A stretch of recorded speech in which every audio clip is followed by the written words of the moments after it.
Please welcome to the stage Dr. Gerald D. Green, President and CEO of the Pacific Council on International Policy.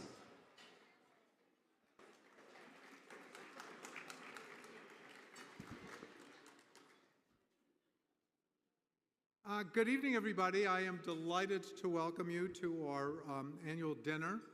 My name is Jerry Green, and I work at the Pacific Council.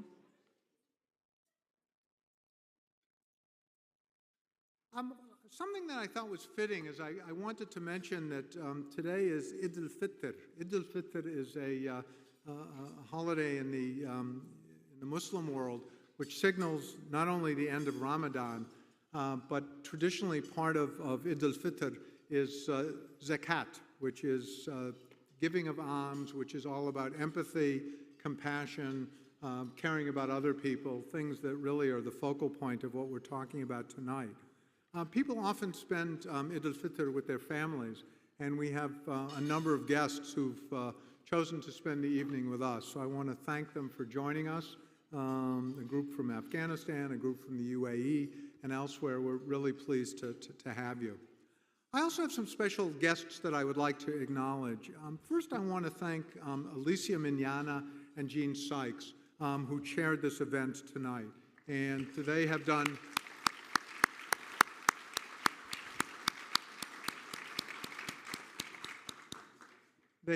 yo person's work, and this never is easy. This time it was a little bit less easy than usual. So Alicia and Jean, thank you so much for still taking my phone calls. We also have a number of speakers and family members from Ukraine, Afghanistan, and Hong Kong. And I want to welcome both our speakers and their families. I want to acknowledge our co-chairs, Rich Getz and Rob Lovelace, numerous Pacific Council board members scattered throughout the room, all of whom have been enormously helpful. I want to introduce, I don't know where they are, but the Amplify Fellows, where are you? Okay, Amplify is a new program that we have pioneered, which is meant to help nudge people with remarkable skill sets into careers in international affairs. The pipeline into the international affairs community is a little bit too narrow for our taste, so we would like to broaden it. So I really want to welcome our Amplify Fellows and wish them well in their endeavors and thank them for joining us.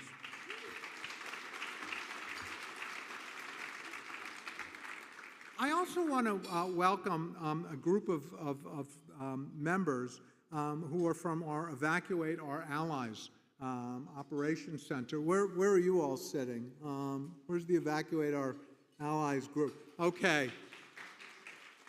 This is a group of people who moved into our offices and heroically, under the leadership of Colonel Steve Miska, who, had he not missed his train, would have been here tonight. But that's he is in our thoughts.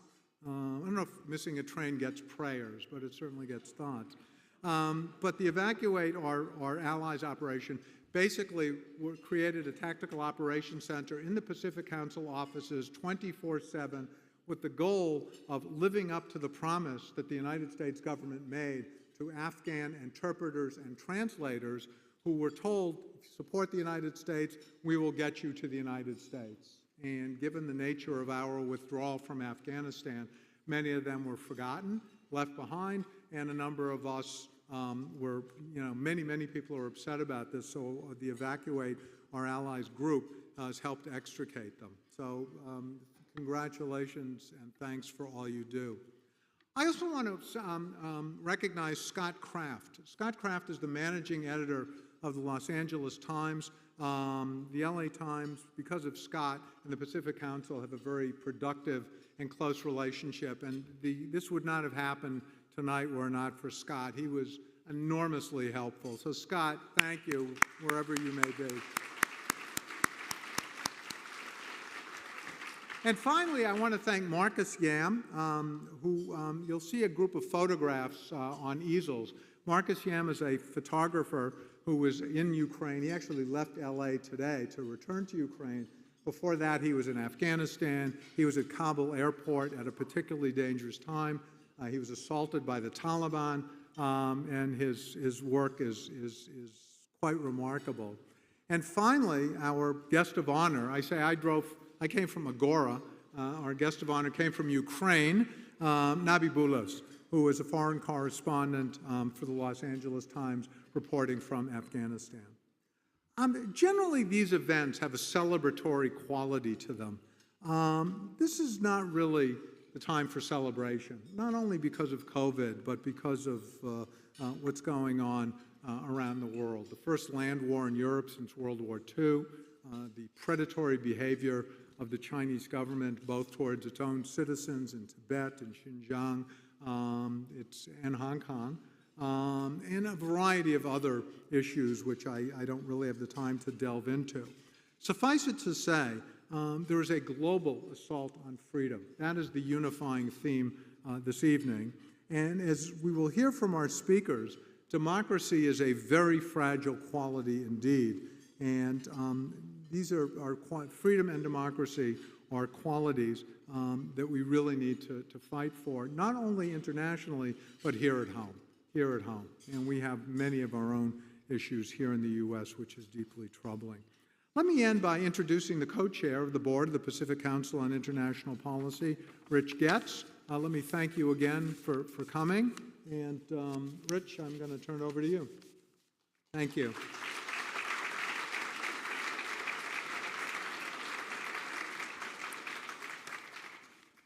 Thank you, Jerry. On behalf of our board and my co-chair, Rob Lovelace, welcome everyone to this Pacific Council on International Policy dinner. It is so nice after so long to see people in person, so thank you for coming. It's also a pretty remarkable time for us to get together. The world has certainly changed since the last time we had a dinner like this. Sometimes it's hard to remember it's 2022 rather than 1956 Hungary or the late 30s or 1968 Czechoslovakia.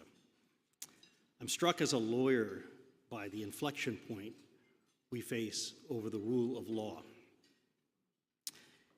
Faced with events in Ukraine and elsewhere, we've come to count on journalists, activists, and everyday citizens to share what's happening on a daily basis in conflict zones.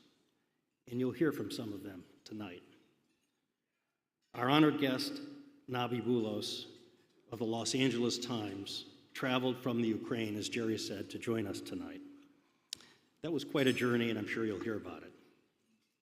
Nabi was also with Marcus Yam, whose photos are in the lobby, when, in August of last year, Kabul fell to the Taliban. Special thanks to Nabi and to the Los Angeles Times for his being with us tonight. It's a great but sobering opportunity for our Pacific Council community to hear from Nabi and others who have witnessed or been personally touched by conflict, some in their home countries.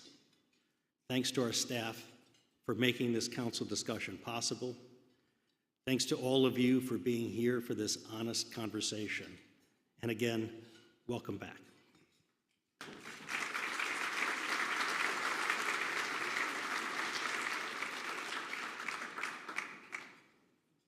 The program will reconvene after dinner service.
Please welcome back to the stage Mr. Robert W. Lovelace, co-chair of the Pacific Council on International Policy.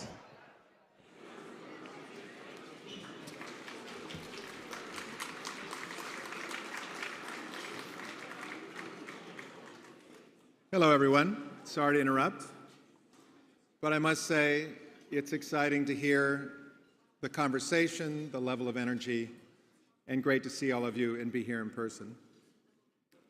I want to take a second and thank all the servers and staff tonight. If we can please give them a round of applause, and those that prepared the meal.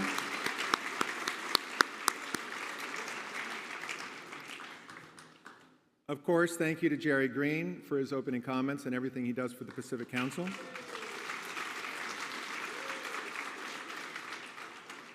Huge shout out for my co-chair, Rich Getz. Couldn't do it without you. Thank you.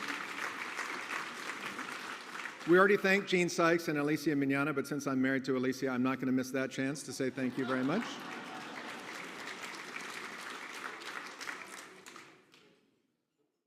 The world changed in the first quarter of 2020, and the world changed again in the first quarter of 2022.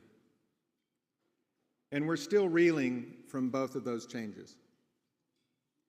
The Pacific Council had to adapt and change, and I'm very proud of what we've done. We've moved from a member organization focused very much on events like this, which we still love, but we learned how to be more virtual.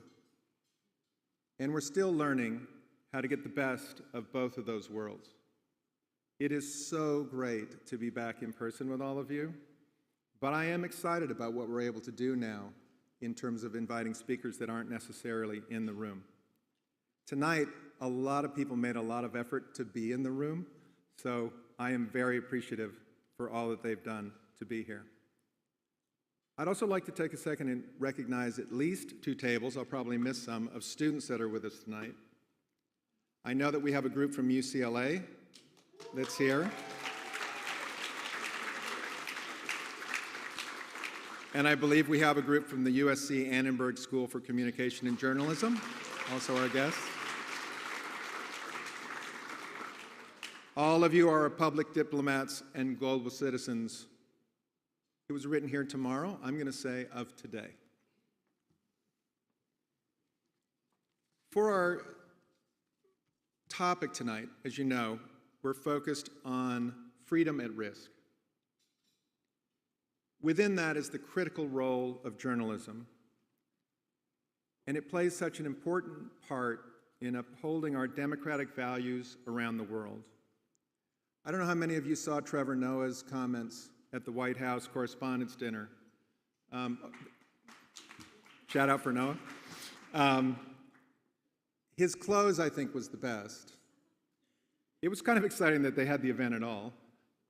And that it felt somewhat normal. But at his close, what he really highlighted was not only that same fact, that importance of journalism, and the role that it plays, whether we like it or not, that it plays in bringing facts to light, in sharing truths, in sharing information that may be later discovered to be something different, but that dialogue is allowed to happen. And as he pointed out in front of the President of the United States, that he was able to poke some fun at the institutions and at the person and not have to worry about the risk that that entails. And sadly, there are fewer and fewer countries where that's true. And in the United States, we need to be on guard as well, that that continues to be true. So I think the theme tonight, as you'll hear from a number of people, is a bit of a sense of trepidation, but I think it's more of a call to action for what we need to do going forward to maintain what we believe in and what we know is so important in a global context. So with that as a setup, let me introduce our first panel. Leslie Gilbert-Lurie will interview our panelists, their academics, advocates, and citizens, to discuss their firsthand experiences with freedom at risk.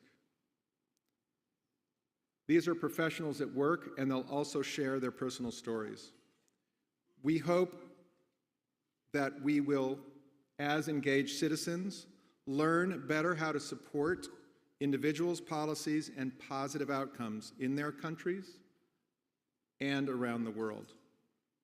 It's always fun introducing a friend, so I get to introduce Leslie now, who I know very well. She's a lawyer, an author, a philanthropist, former television executive, and community leader. Her Holocaust memoir, Bending Toward the Sun, chronicles her mother's experience in the Holocaust and documents the intergenerational transmission of trauma.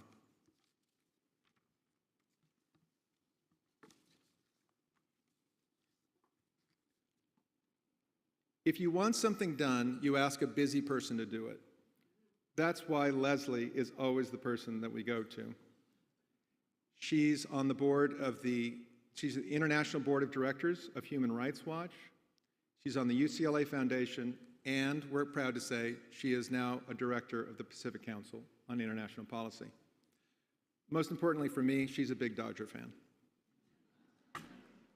Leslie will be joined by Najiba Ayubi, a journalist, head of the International Association of Women in Radio and Television, the Afghanistan chapter, and board member of the Khalid Group. Also, Kristina Holinska, PhD student in the Research Analysis Design stream at the Pardee Rand Graduate School, and an assistant policy researcher at the Rand Corporation. And third, Samuel Chu, founder and president of Campaign for Hong Kong. There are full bios in your booklets in front of you. I hope you've had a chance to look at it. Please welcome Leslie, Najiba, Samuel, and Kristina to the stage.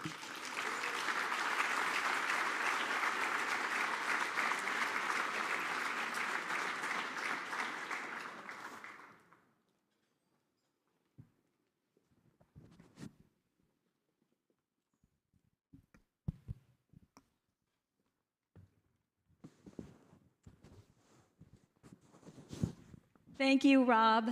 Go Dodgers. And good evening, everyone. I'm so honored to be in conversation with the three of you this evening to discuss our theme, Freedom at Risk. And to be clear, we're thinking broader than the risk you've all taken gathering together in this room without masks, eating dinner this evening. Can you each tell us a little bit about your personal story and how freedom at risk connects to the work that you do? Kristina, will you please answer first? Thank you, Leslie. I'm Kristina Holinska. I am a doctoral student at Pardee Rand Graduate School, a researcher at the Rand Corporation, and I am Ukrainian.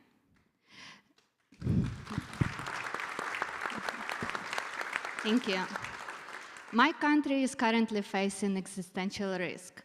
A large and aggressive neighbor openly admitted that it wanted my country cease to exist. Many are admiring the incredible resistance and resilience that Ukrainian population is showing. Ukrainian soldiers are bravely fighting at the battlefield. All Ukrainians are trying, using every tool, every instrument possible to save human life, dignity, and freedom. Freedom is a sacred value for Ukraine. Our national symbol, the trident, is actually 4 letters creatively combined to read Voля, or freedom in Ukrainian. I've been brought up listening to stories from my grandparents and our neighbors about Soviets that tried to limit freedom of Ukrainians in every way possible. As a graduate student, I joined a youth political group that was fighting then oppressive and authoritarian regime in Ukraine. I'm not a hero myself. What I do good is teaching and research. And I've been traveling around Ukraine teaching about democracy, importance of free and fair election, freedom of media. I am a political scientist by training, so I had these discussions with young students in different universities, trying to show how important these things are for Ukrainian future. I've seen them moving to join the government, to fight politically for what they believed in. I've seen them sitting on the stairs of government buildings, for days and nights protesting the decisions of the government then. 2014 revolution in Ukraine brought hope. Many people I knew, many bright minds from different backgrounds joined the government and were eager to put their talents into implementing reforms. I joined a group of people that created the first public policy program in Ukraine oriented at practitioners. We were working, we were teaching the members of parliaments, ministers, local representatives to become policymakers, to take responsibility for their communities and for areas in which they were experts. But 2014 also brought the first Russian invasion of Ukraine. It was the time when I moved my research from domestic issues of democracy and political parties into first international and then Russian foreign defense and security policy. Since the end of last year, I've been trying to navigate between wearing two hats. On one hand, I have to objectively analyze what is going on and come to some conclusions. My other hat is me calling my parents, my brother and his pregnant wife who are still in Ukraine, and my numerous colleagues and friends in the middle of the night, asking them, "Are you okay?" and telling them this surreal sentence, "The war has started." So Ukraine is fighting for freedom. Ukraine is doing what we can to make sure that freedom is in our lives. Ukrainians know what freedom feels like, and this is what keeps us fighting. Thank you.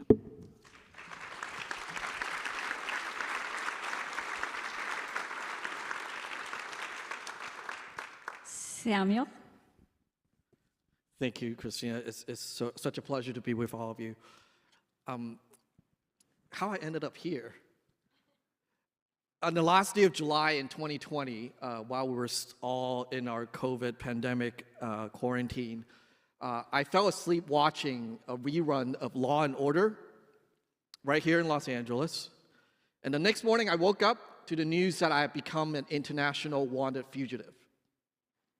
It turns out that I've been charged with terrorism, sedition, and colluding with foreign forces by the Hong Kong government under the just enacted national security law a month before that.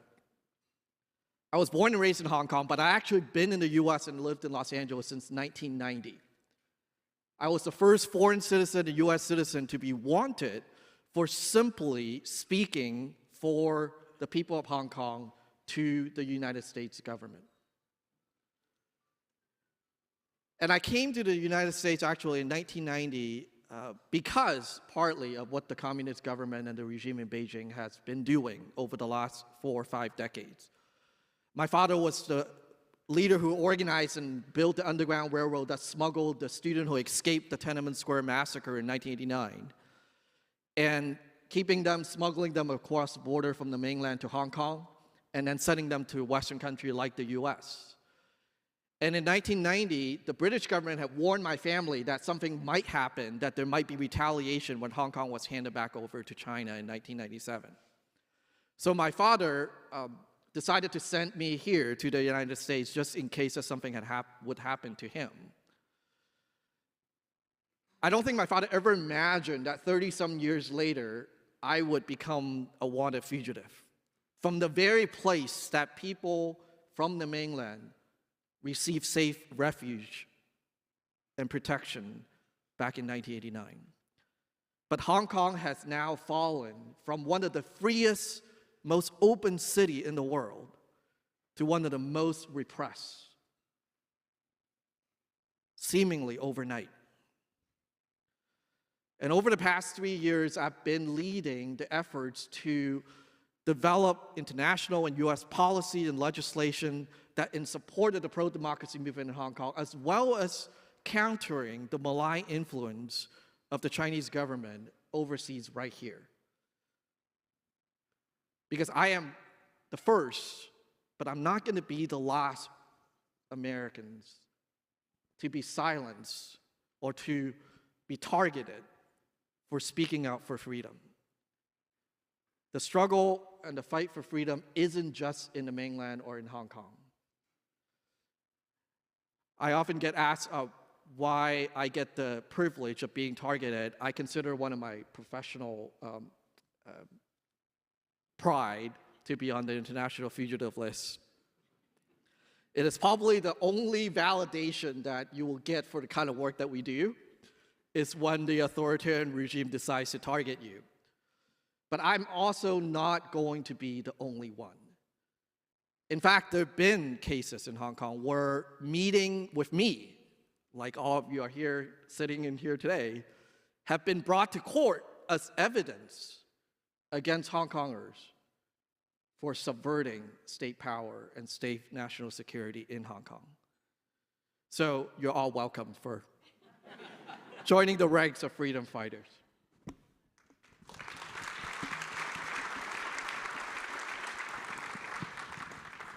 Thank you, Samuel. And Najiba, last but not least. Thank you very much. Thank you for providing this opportunity. My name is Najiba Ayubi. I'm a journalist. Until 15 of August 2021, I have run an NGO with a big media house with 400 reporters and 11 radio stations and also 3 very famous magazines of the country and too many other things. I'm coming from a country which we spent 44 years in the war. I lost my father in the war. I lost my brother in the war. I lost 2 times my all the life in the war. I lost my house in my province. I lost my house in Kabul province in 15 of August. I lost my job. I lost my colleagues. I lost my neighbors. I lost my homeland, everything. Freedom was always very difficult in Afghanistan. Afghanistan is a difficult land for freedom, especially for freedom of expression. We have 100 years history of freedom of expression, but all the time it was in danger. Many times we face up and down in this area. And one time, 20 years back, during the Taliban won, we were totally quiet because Taliban totally stopped all the media and all the deleted women from the society. During the 20 years after Taliban won, we achieved a lot. Regarding women participation, media freedom, producing a lot of laws like in Constitution, freedom of media law, access to information law, too many laws and a lot of freedom, and everything went very nice.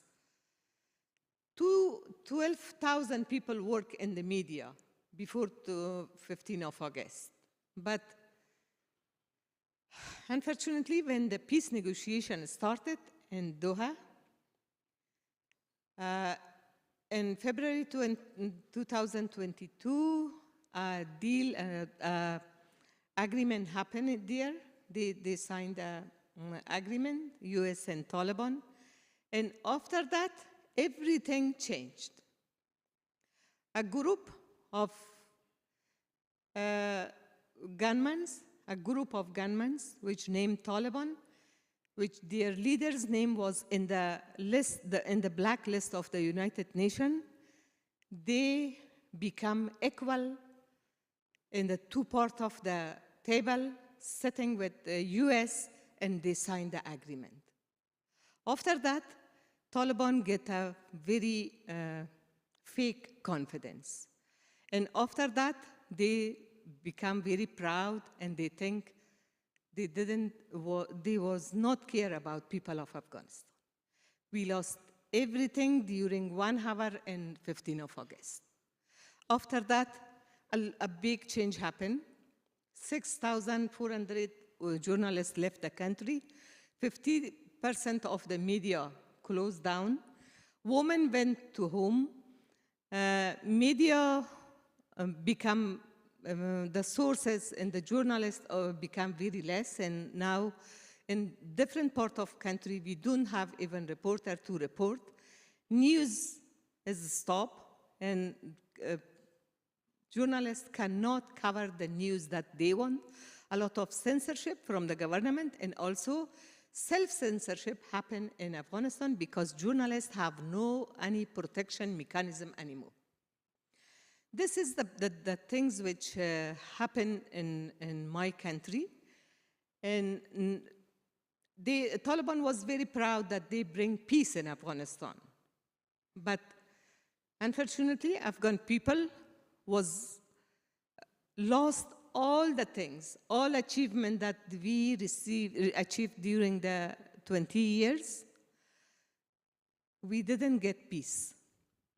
Like example, I can tell you in the last 28 days in Ramadan, we have lost 800 civilians in Afghanistan, in 3 cities, in Kunduz, Kabul, and Mazar-e-Sharif.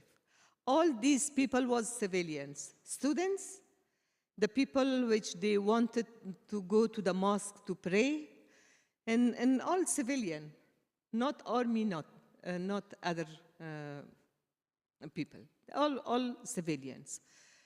We lost everything, and the loser is the people of Afghanistan. Now, the expectation of Afghan people from the policy makers of the world is that for 1 minute, they think their countries to have Taliban regime for 2 hours in their country. They stop their children, girls, to not go to school. They stop all women to go to work, to study. And they send all the women of the society to home with no income, with a lot of poverty. What they do, what is their decision on that situation? Can they accept that kind of situation? Of course, the answer is no. But my question is that when we lose 800 civilians in 1 month, why it's not coming in the lead of the news of the world? If we lose every day we lose 100 birds in some forest in very away country like Australia. Every day we lose 100 birds. What will happen? It become a news.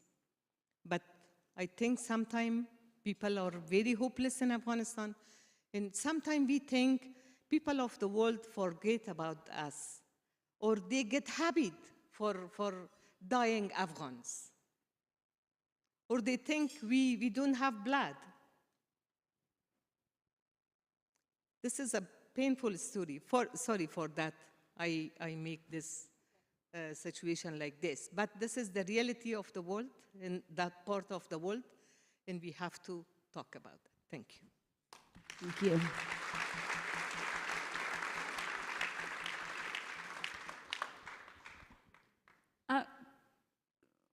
Najima, let me come back to you with a question with your journalism hat on. You're the managing director of a large independent media group and an activist for human rights, and you've witnessed so much strict censorship of the media, and as you said, thousands of journalists being asked to leave Afghanistan. With free press and information so severely suppressed, how do you combat disinformation and propaganda? How do you get critical information to people in your country? Thank you very much. As I told, more than 6,000 people, journalists left country, but there is a lot of media and journalists still, they are working there, and new hired journalists, they are working, But in some part of country, we don't have journalists anymore, but we have our resources. The media which they come out, the media managers which come out, we have our sources in Afghanistan. We are using telephone and also social media with a lot of difficulties, with a lot of, because Taliban are following the social media and telephones and everything. They are checking the telephones on the street sometime, but still we have our sources and we are in contact with, really close contact with our people, and we are getting this from our people, and also social media is helping a lot. Thank you. And Samuel or Christina, I have other questions for you, but is there anything you wanted to add to that question in terms of combating disinformation? Yeah, I'll just add this. Just this past week, some of you might be aware, the Foreign Correspondent Club in Hong Kong, which is one of the most prestigious press club in the world, decided to announce that they canceled their Human Rights Press Awards for this year for the first time in 27 years.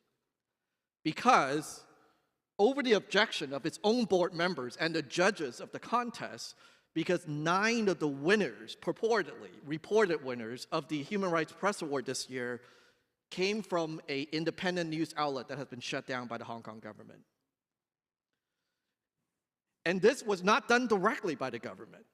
The press club themselves said in the statement that we are afraid to violate the national security law. That's why we are proactively canceling the recognition of these press journalists. I think part of that, I guess 2 points really quickly, is just, I think there continue to be courageous people on the ground that we have to support and protect as much as possible. We get news from reporters who have gone underground, who have lost their jobs, who now drive a taxi, who is now working at restaurants, who now works at jobs that they didn't really train for, but are still reporting and sending information out. The second is choosing not to self-censor in the position, whatever it is that you are in. Because may it be that you have companies and offices and people you know in Hong Kong, choosing not to preemptively comply with an unjust crackdown on free speech is an important lifeline to all of us who are still connected, who have family members there, and who have friends who have gone to jail protecting the very rights that we enjoy here in America. Thank you. Christina, I wanted to ask you, you're an expert in foreign defense, security policy, Russia, and Eastern Europe. How do you see what's happening in Ukraine as impacting that balance between democracy and autocracy in the rest of the world? Thank you, Leslie. And it also connects very well to the previous question about the disinformation. It was hard not to hear anything about Russian disinformation, even for a person not closely following the news. We've heard how many efforts Russia has been lending to promote its own story, its own narrative across the world. We know about many media outlets and journalists directly promoting the ideas similar, if not coming directly from Kremlin. But Ukraine did not choose this path. A country at war choosing to limit its information space in one way or another would probably be accepted. But Ukraine didn't go in that direction.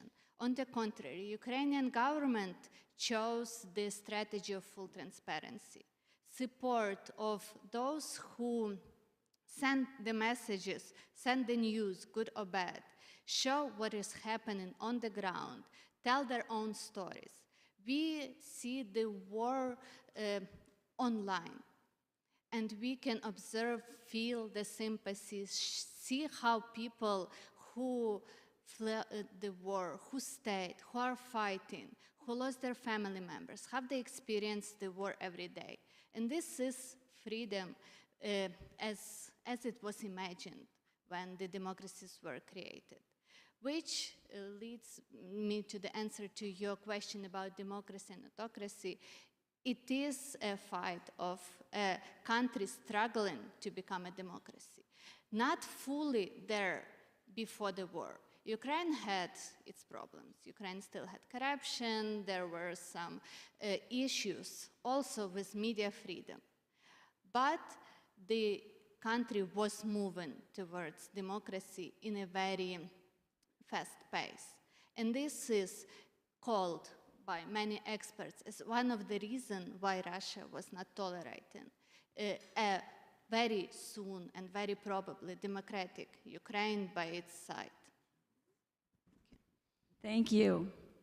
Samuel, I wanted to ask you, you left Hong Kong decades ago, as you told us, because your father was under threat, and now Hong Kong authorities have issued arrest warrants for you due to your advocacy work. I think you were the first arrest warrant under this Hong Kong law. Can you tell us a little bit, can you inspire us by telling us why is it so important to you and your family? You put everything at risk personally to fight for freedom and democracy. What motivates you to do that, and what can the rest of the world do? What can we all do in this room to support activists like you? I think what we have witnessed and what I've watched, not just in Hong Kong, but in other regions and countries, is that it turns out that democracy and human rights are always a moving target, isn't it? That just because you score high one year on a freedom index or a media freedom index one year doesn't mean that you can slide 100 slots the next year. I always make fun of, when I was in DC, so many DC think tanks like to rank places for their freedom economically or press-wise or human rights-wise or whatever. And Hong Kong has fallen off from the top of the list right to off the chart, actually. But that actually is I think what means so much, I think, to my family is the idea that democracy and human rights and freedom of speech is always at risk. And if it is at risk in one place, it is at risk everywhere. And part of what, inspired my father back in '89 was the idea that the only real commitment we were fighting for is that people ought to have the right of self-determination, something that we hear from Ukraine a lot. I think that is what motivates us. It's the idea that people should have a sense of agency, a right to decide their own future. And that is a right that isn't guaranteed, not even here in the United States. And I think that continues to inspire me. And I would say one other thing, I was at the trial. My father was convicted for organizing the 2014 umbrella protests in 2018. I was in the courtroom, and they read him his charges. And he was charged for inciting a public nuisance, which basically is the 79 days that 1 million Hong Kongers took the streets. The second charge was inciting others to incite others for public nuisance. And finally, the third charge was inciting others to incite public nuisance. He was convicted on all three charges. And I actually am very inspired. I said, if I ever want to go to jail, those are the charges I want. Right? It's the spreading of that message and the sharing of that commitment. And I think that's why it's worth fighting for, is that I don't think that any of us fight for our own individual freedom. We fight because we believe in each other's right for self-determination. And I think that's why it's worth fighting for me, even when I'm safely, at least as much as they tell me I'm safe, here in in Los Angeles, in the United States. Thank you.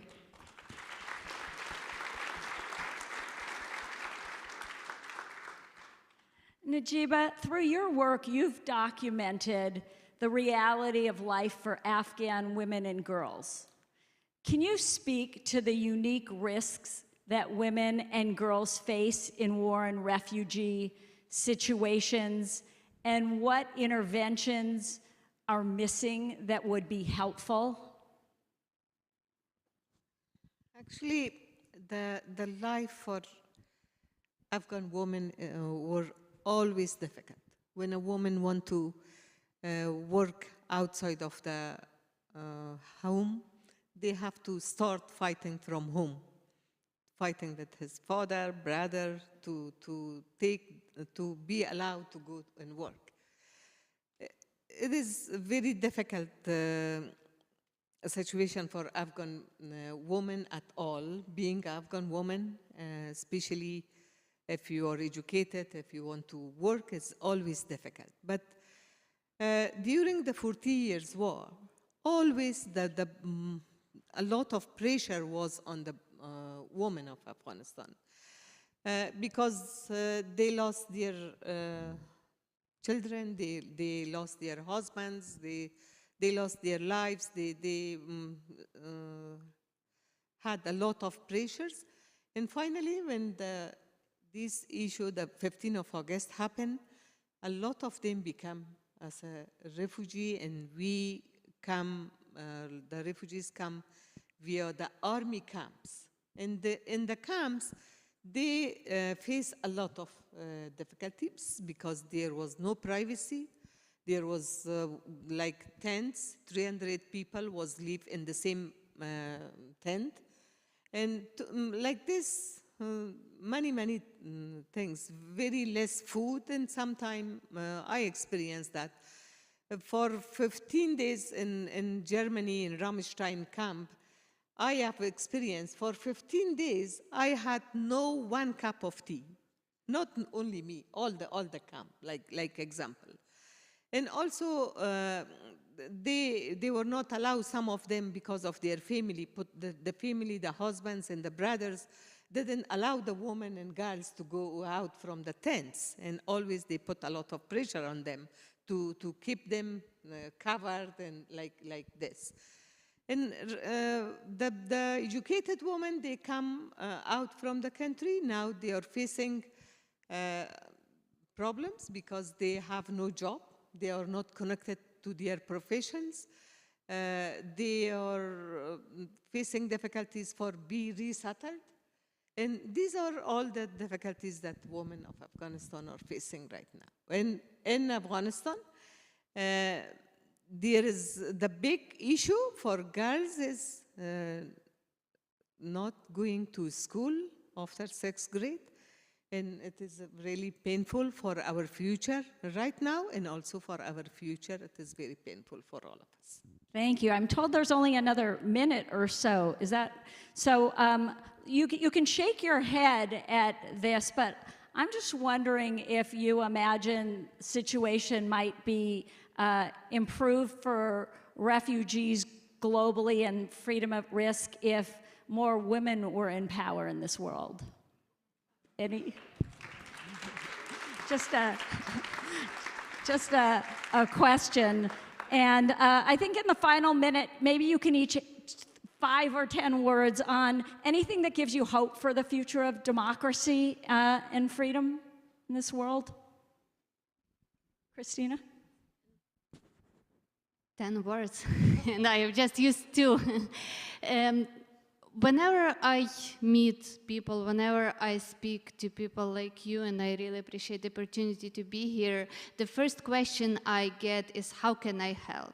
And this is very inspiring, that people know about Ukraine, that people care about Ukraine. It's been almost 70 days, but the desire to help, to support in every way is still out there. To support politically, to support economically, to support a single person that you know and provide food and shelter. This is what really inspires me and gives hope for democracy. Thank you. Thank you. Samuel? I don't know if I can do this in 10 words, but I know you can. I think people often ask me about what my hope for is for Hong Kong. I'm very hopeful. I'm probably naively, irrationally, and defiantly hopeful for Hong Kong.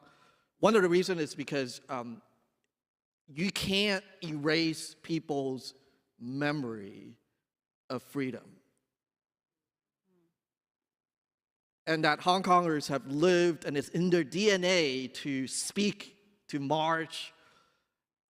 And I believe that as much as the Chinese government and the Beijing government is trying to crack down and erase history and rewrite it, the more they try that, the more they do that, the more elevated and visible and committed history and freedom is going to be for Hong Kongers. And not just for Hong Kong. I think that if anything, I feel like that I'm hopeful because none of our countries are perfect, none of our movements are perfect.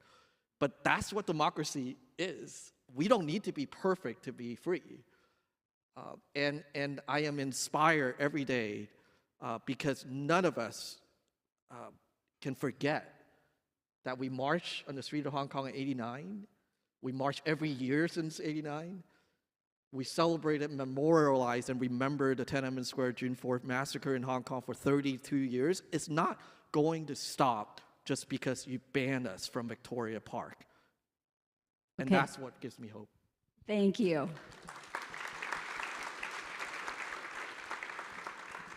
Najiba, final 10 words. Okay, thank you very much. My people are lover of the freedom. We gave a lot of lives to keep our freedom. Now Afghan people live like prisoners. They are lover of freedom, but they don't have it. They need freedom, but they don't have it. They want to be free. They want to free think. They want to go to school. They want to have their personal freedom. They want to have freedom of expression, but all these things are limited on them. And I request the people of the world, the international community, to help my people. Thank you.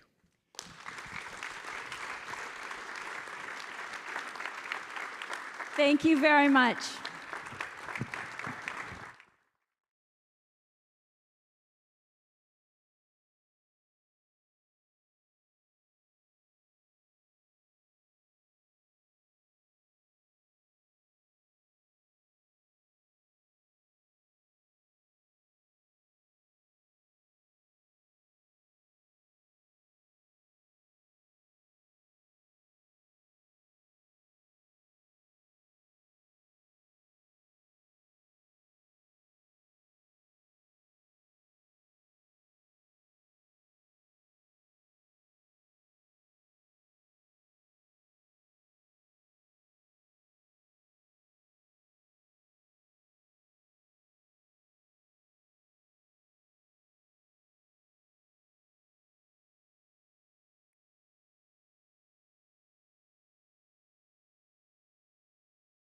Please welcome to the stage Mr. Robert W. Lovelace, co-chair of the Pacific Council on International Policy.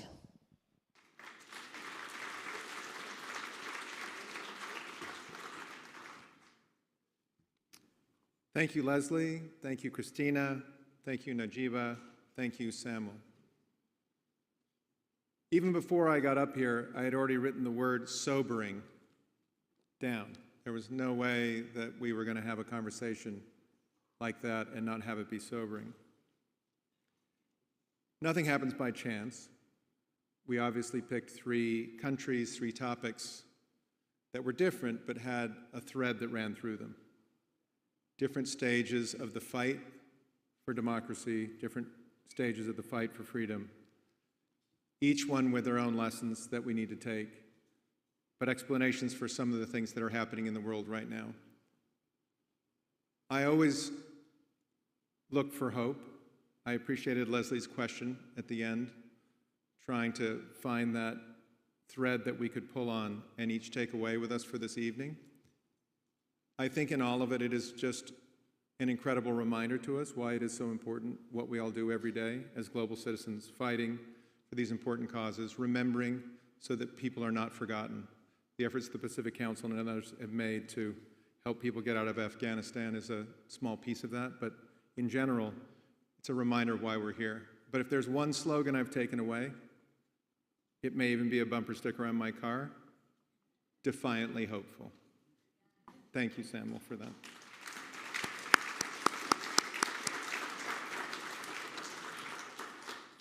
Since the founding of the Pacific Council more than 25 years ago, we've had a very strong, UCLA people, you may want to plug your ears, we've had a very strong relationship with USC. USC has been a place that we've been located and has given us a lot of support. And our interviewer tonight is Willow Bay, Dean of the Annenberg School, a member of our board of directors, and shows the strength of the relationship we have with USC right now. Willow is a veteran broadcast journalist and new media strategist. She was the first woman to co-anchor CNN's flagship daily financial news program, Moneyline, a reporter and anchor for ABC News Good Morning America Sunday, and a correspondent for Good Morning America and the World News Weekend, among others. We're delighted to have Willow here tonight interviewing Nabi Boulos, foreign correspondent for the LA Times, and tonight's honored guest. As you know, he is an on-the-ground reporter and has just come out of Ukraine. Since 2012, Nabi has covered the aftermath of the Arab Spring revolutions as well as the Islamic State's resurgence and the campaign to defeat it. His work has taken him to Afghanistan, Ukraine, Syria, Iraq, Libya, Turkey, Lebanon, Jordan, and Yemen, as well as on the migrant trail through the Balkans and Northern Europe. Also of note, Nabi is a close friend of the Pacific Council. He's come out of Afghanistan and other areas to make sure to speak to audiences like this, particularly of the Council, and help us understand what he has learned about his situations. In the same way I gave a shout out to Leslie for her being a fan of the Dodgers, I have to say, he is also a concert violinist. So with that, please welcome Willow and Nabi to the stage.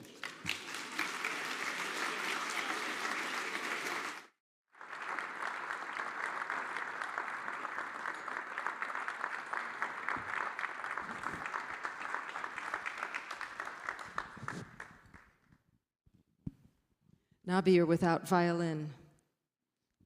No violin tonight. Thank you. Thank you very much for being here. Last week in the car, listening to President Biden update the American public on some increased funding to support the Ukraine, he began his remarks by doing something that shouldn't be remarkable, but struck me as so. It was a scripted parenthetical phrase, looking ahead to the Correspondent's dinner, and he said, "Think of what the American press has done, the courage it has taken to stay in these war zones, the courage it's taken to report every single day. I've always had respect for the press," he said, "but I can't tell you how much respect I have watching them in these zones where they're under fire, risking their own lives to make sure the world hears the truth." Should not be a remarkable statement from a US president, and I was gratified to hear it. So Nabi, let me just start by saying thank you. Thank you for the work that you're doing, for the service you and your colleagues are providing, and for sharing stories that desperately need to be told. We know you do it at a cost, and we just want to take a moment to recognize that. So thank you. So you just arrived in Los Angeles after months of reporting in Ukraine. You've reported from across the country. I've been tracking you from your bylines, Kharkiv, Lviv, Kyiv, Dnipro, Mariupol. You have captured stories of people across the country. Can you, taking a step back, fresh off the plane, how do you feel about what you've just experienced? Well, first of all, let me say that it was a close call that I was making because I'm so jet lagged. I was, I almost blew through dinner, to be honest with you. But I also should say that I also should thank the LA Times because, they're the ones who actually enable us to do this journalism, and we've had incredible support, and it is vanishingly rare at this point to have a paper, actually send people out. So that really is, I mean, you're lucky to have that LA Times here. It's important, really. It's very much an asset. So I was actually sent to Ukraine on February 1st. So, in the days before the war, and I can't even imagine what that is right now. And, it struck me at the time how charming Kyiv was. I had spent time at that point in the capital and in Odessa. And I was just struck by how really, it was very much a European country in the sense that you had these sort of storied cities, with old buildings, etc. But it also very much had an energy that was exciting for me. I have to say. I thought that if I retired, I would, get a farm near Odessa. Had you been there before? No. No, it was my first time at that point. This was before the war. I had been, in the periphery in Nagorno-Karabakh and other places and other, post-Soviet republics. But that was my first time in Ukraine in general. And really, no one thought there would be war. Really, that's what sort of struck me time and again. I spoke to people from Odessa, I spoke to people from the east, I spoke to people everywhere, and no one really had a sense there was war coming. And that pretty much lasted almost until the last day before the war, really. And then, on a dime, everything changes. And you have to realize this is a huge country, right? Geographically, it's almost as large as Texas, which I guess tells you how large Texas is. But in any case, we're talking about hours upon hours of driving. And of course, everything changed within a day. It became much more difficult to just traverse the country, and it would take at least 2 days to get to the west at that point, right? Whereas before, you could, ostensibly drive all the way through, and get there in a day. Now it was much more difficult. You could see the slow degradation of the infrastructure with the blowing up of bridges. You could see the tension, just being made manifest with each checkpoint on the highway. It was really, in that sense, quite jarring to see the differences, I have to say.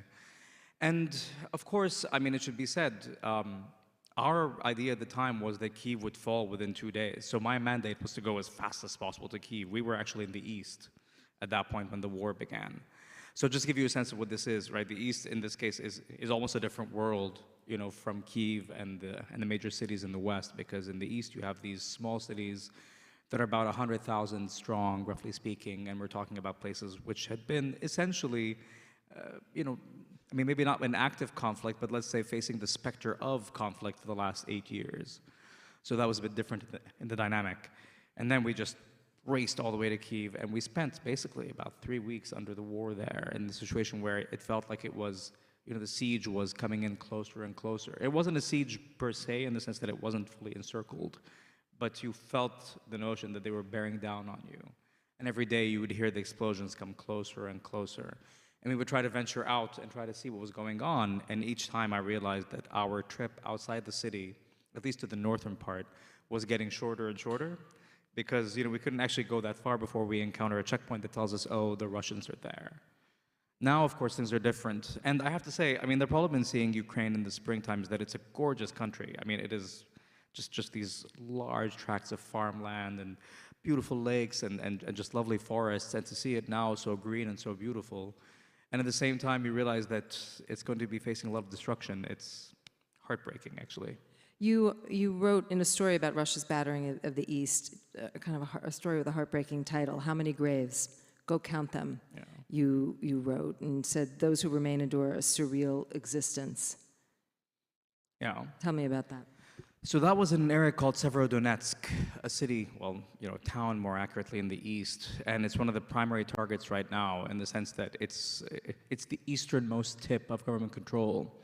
So, that area, it had become basically a daily just shelling all the time, right? I had visited about 3 or 4 times, and each day we went there, we're talking about just constant shelling. And that's what it is right now. It's very much an artillery war, right? That's perhaps like the main difference between what we saw in Iraq and Afghanistan versus here. Back there, if you were covering it on the U.S. side, so to speak, which is to say that you were embedding with the U.S. military, you had the benefit of armored vehicles, you had the benefit of, an adversary that didn't have drones, that didn't have mortars, or had some mortars, but not as much, right? Now you're talking about a situation where the, other side has a lot of artillery, a lot of drones, right? And so you are just constantly undershelling all the time. And the difference there is that it's also a bit of a numbers game, right? You go in with the risk of that in mind. And for the people who are living in those territories, it's very much an underground life, which is to say that they can come out. Quite literally an underground life. Absolutely, literally underground. I mean, for example, in Severodonetsk, specifically, we found this school, and the schools there, don't have these inspiring names, right? It's like school number 1, school number 2, school number 3. It's very, cookie cutter in terms of the names. But we went to, I think it was school number 2, I think, and we went there and we found about a dozen people still living in the basement. And this was grim in the sense that, they sat there by the swimming pool. There was a swimming pool in this place. And they had converted the clinic there into a bit of a, sort of like a sick clinic for everyone who was left, right? They stockpiled some medicines there. You saw them trying to bake bread in another room. They would every now and then just come up, for a smoke, sort of find somewhere a bit covered up, and then go back in. Mostly because, the reason why this is so is because we're talking about a situation where there simply is no time to hide. When the shelling comes, it's already too late, right? And so, we're talking about like entire cities that have become essentially, open season because they are in the pathway of the invasion force that's coming in. One of the things you said on an LA Times podcast is, earlier in the conflict, every day of not losing is essentially winning. Do you still feel that way? Yes. So, after the ending of the first phase, when we saw that Russian forces pulled back from Kyiv, etc., there was a lot of perhaps backslapping, a lot of sort of jubilation, right? That Russia was on the back foot, and I think we're being a bit perhaps premature in all this, only because the East is a very different situation. Now Russia has reoriented its offensive towards the east of the country. It's a very different situation. It's a very different. The word the military people use is it's a very different battle space, right?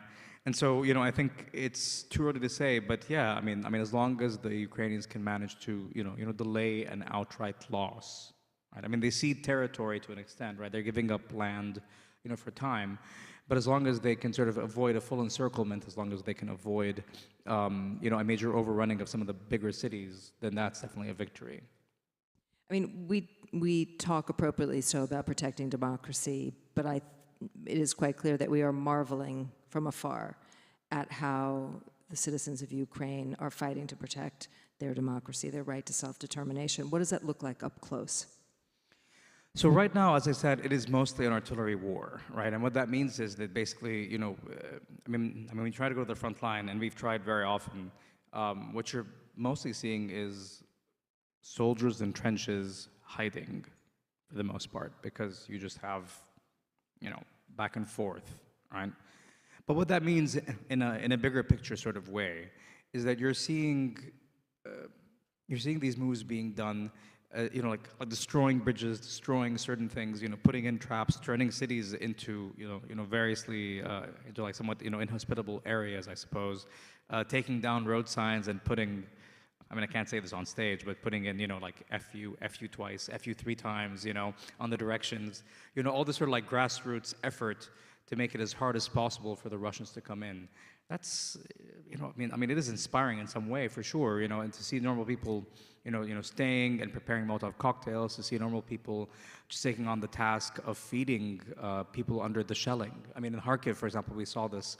You just have normal people. We saw this guy who was a PhD physics, he's like a PhD, like physics grad, and he just grabbed his old car, his like old beat-up Soviet-era car, and was racing into, this one neighborhood that is just being slammed day in, day out to feed people, right? And so much of this is grassroots, which is to say that it's not government-enabled or anything like that, but these are just normal people who have come together, organized themselves into these little sort of roving packs of delivery people, right? And yeah, that, and you see that throughout the country. It's not just one place, and that's really inspiring. Just the way people have taken it upon themselves to actually help each other, right? And we're talking about people who are, driving in meals and support and food and gas and even charged power banks to people living in neighborhoods like North Saltivka, which really is just hit every day, almost every hour, literally. You have, like day-to-day casualties there at this point, and the fact that they continue to do so, it's nothing less than inspiring, I have to say.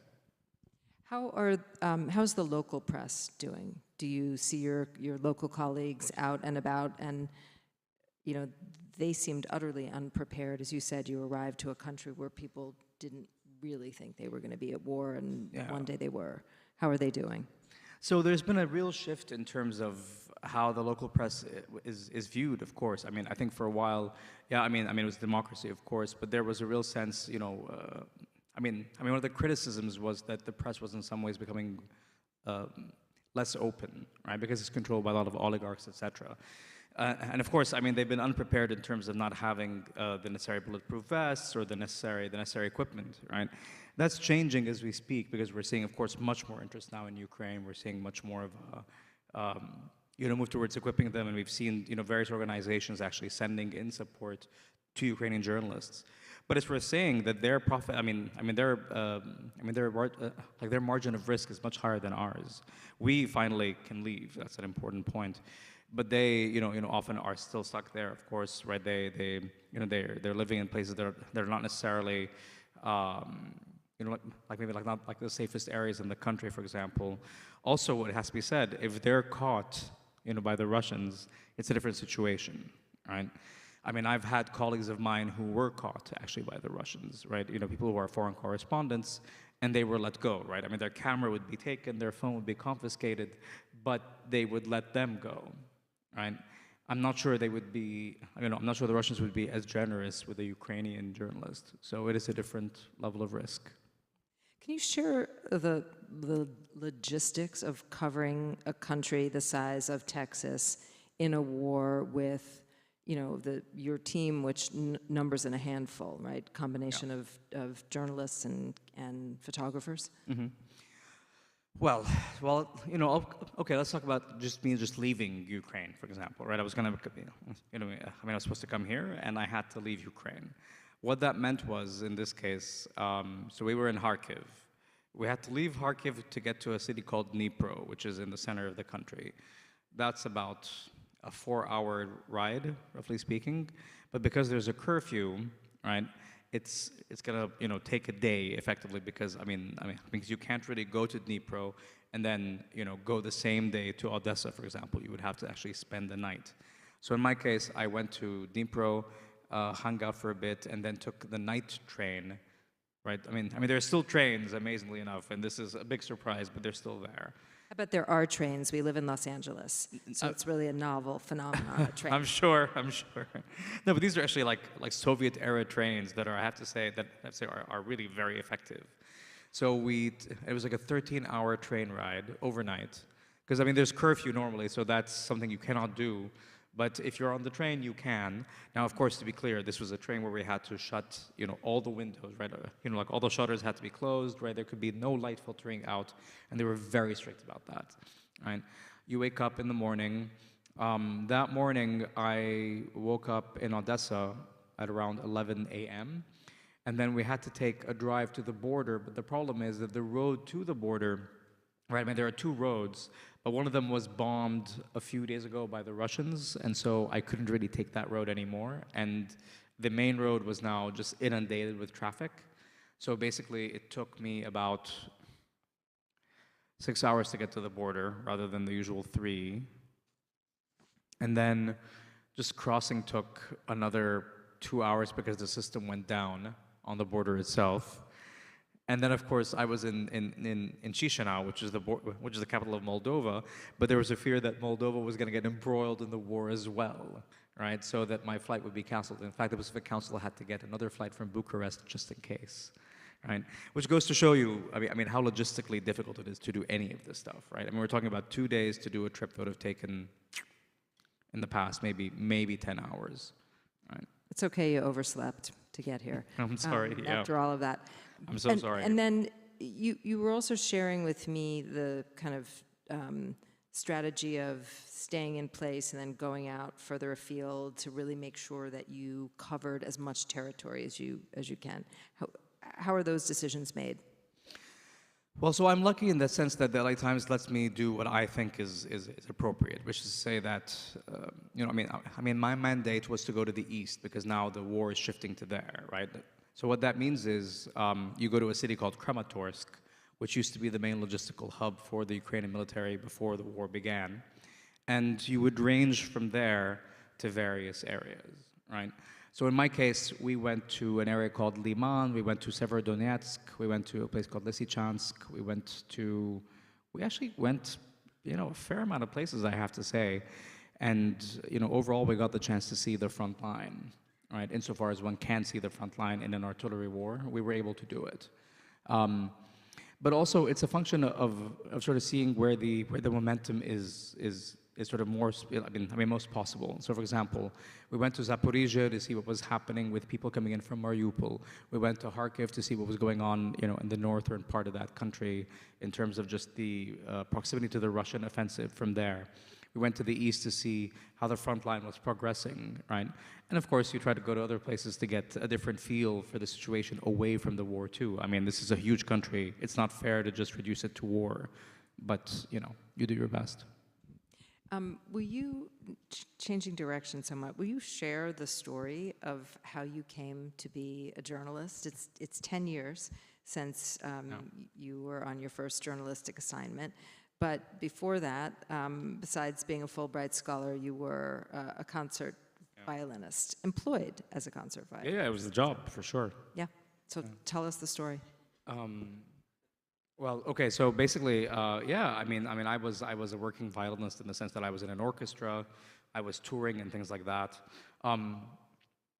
Actually, it's a very similar job to journalism in the sense that it's a very niche situation, it requires lots of training, terrible hours, usually awful pay, and sorry, it should be said.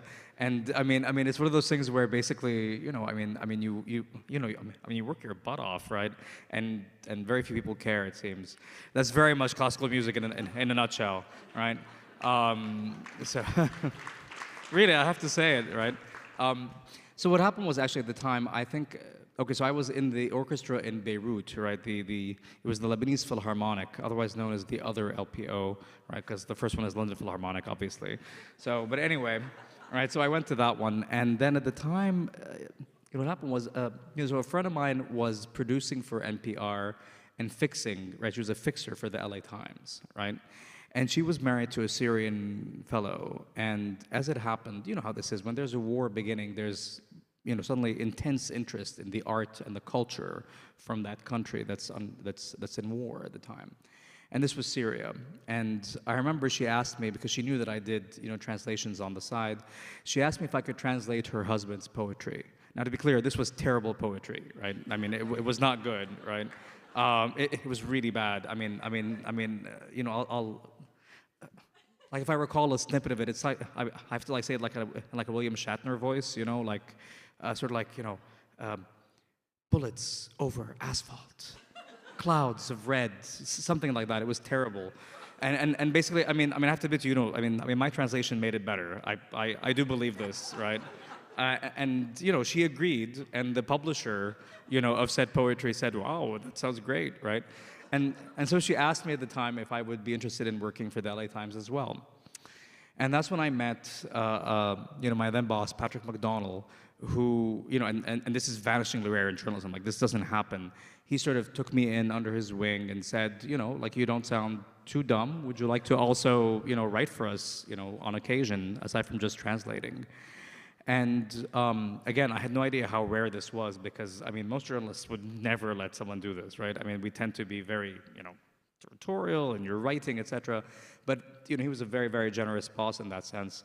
And to be clear, I wrote in the most sort of, highfalutin, most sort of run-on sentence kind of way ever. You did after you made fun of that poet?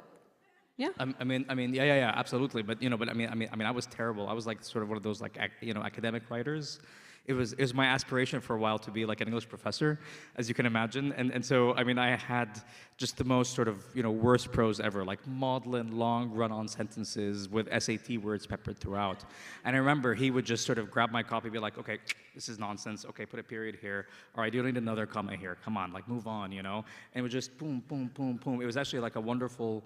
Like a very quick, like a journalism course, I suppose. You know what I mean? Instead of having to pay for a J school degree, I ended up just having this real-time apprenticeship. But we love our J school degrees. Just saying. It's okay. I paid for music school, so I've already done one degree. That's a bad idea. Don't worry. But but with all that being said, right? With all that being said, it was a wonderful apprenticeship. I learned very quickly. And then, the LA Times was very kind to let me actually also, take over after he went to Mexico. And since then, I've become, these days more of the, sorry for saying the word, but it's more like the crap show correspondent, which is to say that if there's a war somewhere, I'm being sent to it. And it's been fascinating, actually, really. I feel the presence of Jerry and the 9 o'clock chimes coming, but I just want to take a couple minutes to ask you, so 10 years in, how would you begin to capture not just what you've seen, but the changes that you've seen in the industry? Well, so, we can talk about sort of the changes when it comes to the war, et cetera. The various wars that I've covered, of course, but just for the Los Angeles Times as well, it's great that we can still sort of have a foreign desk, right? It's great that we still have a foreign presence. And that's really not the case for so many papers out there, right? The situation has changed so much in the media throughout. Even in my time. And yeah, it's worth saying that the LA Times as well, we've had to sort of, reduce our international footprint, right, as have many others. We've still managed to punch above our weight, and that's, I think a lot to do with that is because of the management and because of the people that we have. But just in terms of the differences in the media, so to speak, right, from pulling back, it amazes me how much time we spend now on Twitter and these places. I have to say, it really does always amaze me at this point, right? And it does make me wonder the end game of those things, right? What's going to happen? It really has changed our perception of what we do as well. Especially like in the early days of my journalism career, we would sort of spend a lot of time getting sources online, especially for a place like Syria, which was so opaque and so hard to cover, right? You would have to try to find someone to talk to from these various little dinky towns, right? And oftentimes you would do this without even really knowing if the person was there, etc. Now we're much more, I think, perhaps like we're much less naive about how easy it is to be tricked online, right? So now we're much more wary about that sort of thing, for sure, right? I guess it's worth saying that the sort of positive ideas I had about social media in the past are now completely gone, right? That has definitely changed over the 10 years, especially because, when you see it how it was before, we would talk about, like, the Arab Spring, we talk about Facebook and Twitter glowingly in the Arab Spring times because, they supposedly had helped spur them. I don't know. Do you think about Twitter at all positively these days? Because I don't. I'm told we're going to be able to fix all of that in the metaverse, so... Before I let you go, I was joking about we love our J schools, but we have aspiring journalists who come to us every day. What's your advice to them as they consider this career? So, you know what? The only way I can say this is be lucky, right? Which is impossible to say. I know it sounds ridiculous, but it really is. So much of it is about luck. Like, you can do everything right. You can work so hard. You can have all this knowledge and have, your heart in the right place. But if you're not lucky, it just doesn't matter. And sometimes you have to accept that. I hate to say that, but it's true. If you want to maximize your luck, learn the language of whatever you care about as much as possible, right? And honestly, if you can go, just go. Right, and I know that sounds ridiculous. As a now grizzled older journalist, I tend to despise the younger ones coming in, looking all fresh-faced and, hey, how can I help? It's like, don't leave, But with that being said, right, the best way to sort of learn this whole thing is to go and do it, right? Yeah, of course, like when you're starting out, it is humiliating, right? And the freelance life is absolutely terrible, right? Both for a violinist and for a journalist, believe me, right? Although perhaps more so for a journalist, I would argue. But still, it's good to go and see, just to understand, you know? And it should be said, you know, if you can do anything else, probably you should do that. Oh. You know, it should be said. We are very glad you didn't. We were very glad you chose this profession. Nabi Boulos, thank you for joining us. Thank you to the LA Times for supporting you. And Thank to you the for having critical me. work you do. Thank you.